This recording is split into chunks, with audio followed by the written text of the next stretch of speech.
Welcome to Tales from the Trenches Tuesdays. Today, it is my honor to have Brieanna Quinn with us. Here's a story of a fundraiser who was launching his very own web show. Each episode is very short due to edits, so it can really flow. Here's a story of a podcast guest star who was busy raising money of their own. They were each great in their own way, fundraising in its own. Till the one day when Jack asked a guest to join him, and they knew it was much more than a jest, that these guests must somehow form a resource. That's the way they all became the podcast guests. The podcast guests, the podcast guests. That's the way they became the podcast guests.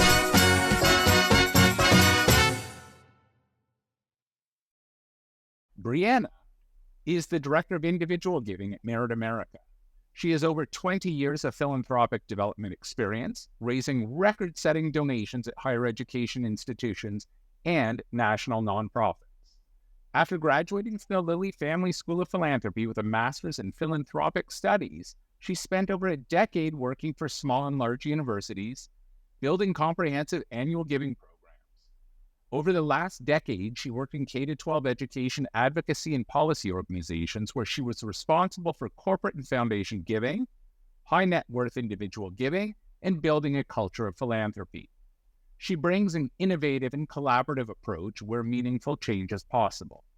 In addition, Brieanna understands that developing thoughtful relationships takes time and approaches each encounter thoughtfully to ensure solid and lasting relationships with internal and external stakeholders. In her free time, you can find Brieanna at the gym lifting weights, hanging out with her mini goldendoodle Maelyn, or watching football in the fall.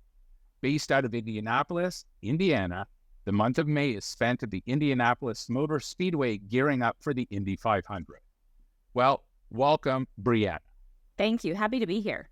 I'm always fascinated by just people and their stories and what makes them tick and what makes them choose charity A over charity B, and how do they decide what to give. So there's all those questions, but you always learn something. So tell me something that you've learned from a donor visit. People are more dynamic and nuanced than we give them credit for. I think that especially in today's world where everything is so polarizing, you're either this or you're that, you're black or you're white. There is nothing in between. People, when you sit down and have genuine conversations with them, that's where you really get to know who they are as a human being, we'll say in 3D.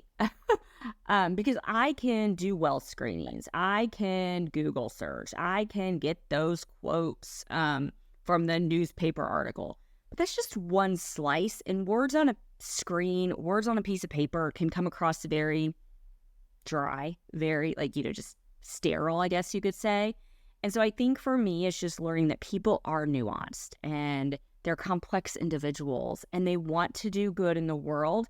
They may not know the best way to do that. And so that's where, as a fundraiser, as somebody in the philanthropy field, I come in, bring others in from the organization that I'm working with to explain things and to help them understand. And so for me, I think that's probably the biggest thing that I've learned from donors, especially high net worth individual donors. They're very complex and they're nuanced.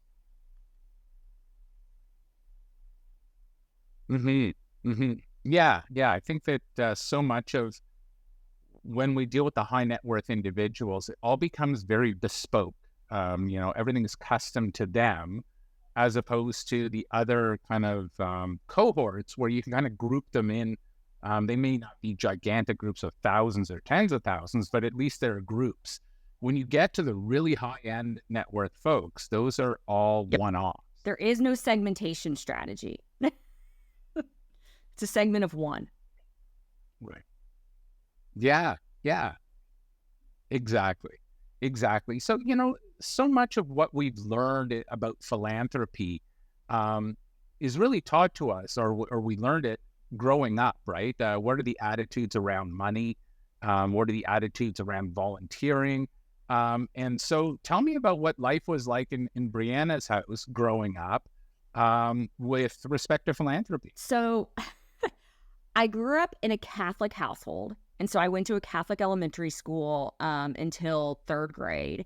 And so there was church and there was tithing, but there wasn't really philanthropy. I was raised by blue collar parents. Neither went to college. My dad came to America with his mom when he was 6 years old.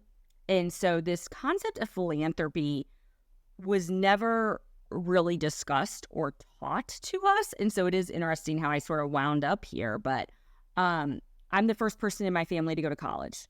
And so when I was at Indiana University as an undergrad, I got involved in a sorority, which then got me involved in some philanthropic student organizations. And through my time with Dance Marathon, where I was the director of fundraising my senior year, I realized, like, I can make a job out of this. Like, because I had told my advisor, if I could just volunteer for the rest of my life, that would be great, but I know that doesn't pay the bills. And she's like, well, have you heard about the Lilly Family School of Philanthropy? And I was like, no, what's that? And so literally, it was like me just having this relationship with my college advisor who was able to sort of guide me to this being an opportunity for me. And so there just was not a lot of conversation about philanthropy and giving back outside of like the Catholic Church aspect of it. It was something that I was just drawn to and I thought was interesting. I didn't grow up thinking I'm going to be a fundraiser, but I don't know anybody that has done that. Maybe now generations will start to, but not my generation. Right. So, how do you speak about then philanthropy with your family and friends? Is it something that you discuss as part of, going out for a beer and, chatting, or is it something that's verboten? I do talk about philanthropy because everybody knows, all of my friends, all of my family, they know what I do. And I'm very vocal and transparent about the importance of philanthropy, the work that we're doing. And to me, like when I do talk about it, it's all about the relationships and it's not about the zeros behind the check. And so when I'm talking to family, I've been talking to my parents about, you need to put a nonprofit organization in your will. Like what organizations, what resonates with you? What do you want to do? Like, here's what I'm thinking about doing. What do you want to do? Like, what do you want to leave behind? They love animals. Hey, let's look at these. They love it. So I do have those conversations. I think there is I don't want to like go negative, but I do think there's a little bit of distrust with organizations in general right now among my generation. And so they're just very like hesitant, like, I don't really know. Like, I don't want to. And so to me, like what I tell people and what I've done with my own philanthropy is I give to very small local community nonprofits. Like I get super close to my community and that's where I have made the decision to give my support. And so you can do that and really see the benefit. I mean, will $1,000 make a difference to your alma mater? Maybe not. Will $1,000 make a difference to a small, not local nonprofit? Yes. And so I think that's like just having those conversations and helping them understand. Right. It's such a different world, fundraising, the reality versus people's perceptions. So many times people think, oh, you're a fundraiser, so you're a party planner and you're going to go and do an event and have a gala or whatever the case may be. And, I personally, I'm not hiding anything. I despise events.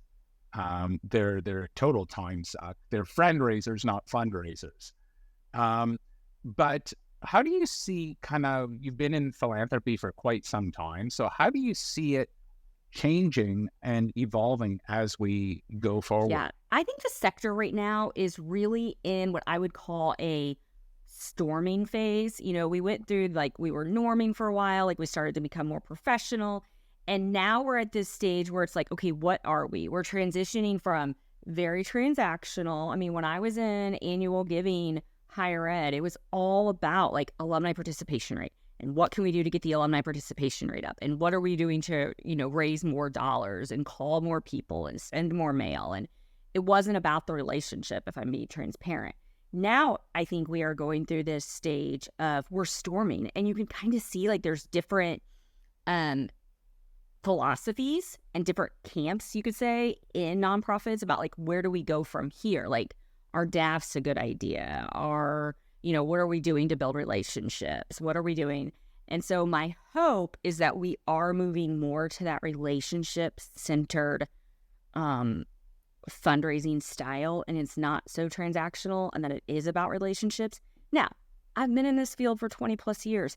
I know that the board chair and the CEO, they're like, I don't have time to wait for that. Like, we have a budget. We have dollars we have to raise. And so there's this push and pull right now. Like, how do we figure out where what's the sweet spot with philanthropy? And, donors they're watching, especially high net worth individuals. Like, they're smart. Like, they understand. Like, they want to make wise investments for a social return on investment.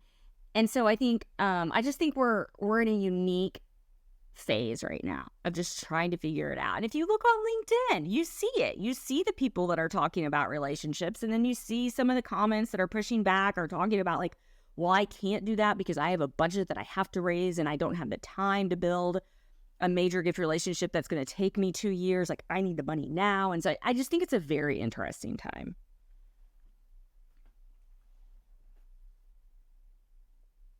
And so do you see like big philosophical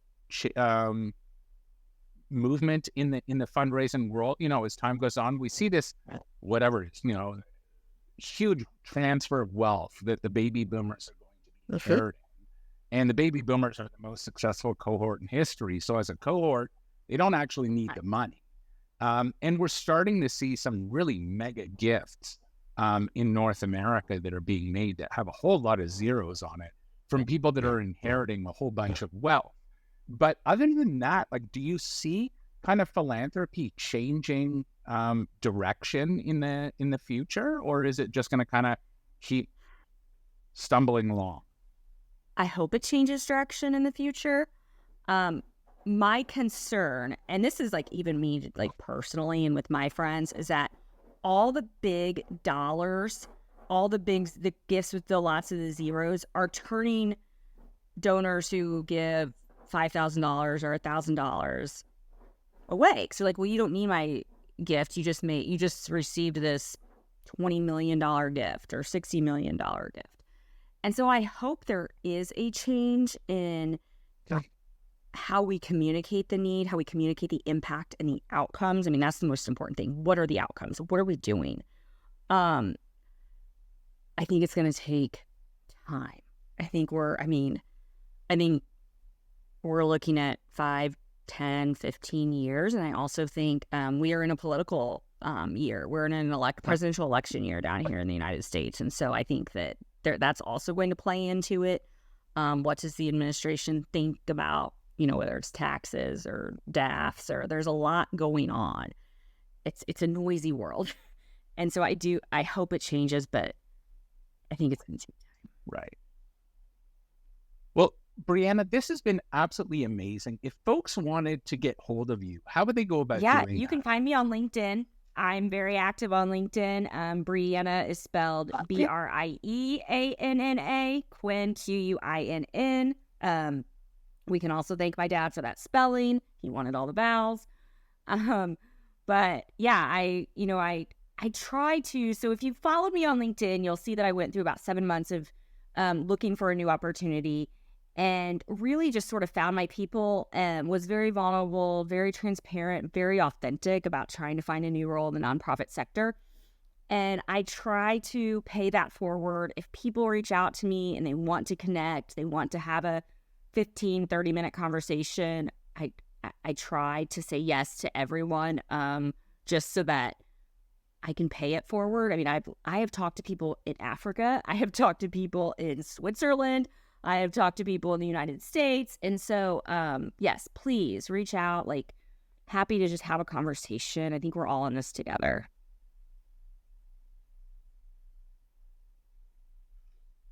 Amazing. Amazing. Thank you so much for joining. Thank you for having me. Hi, folks. Don't forget to hit the subscribe button right here.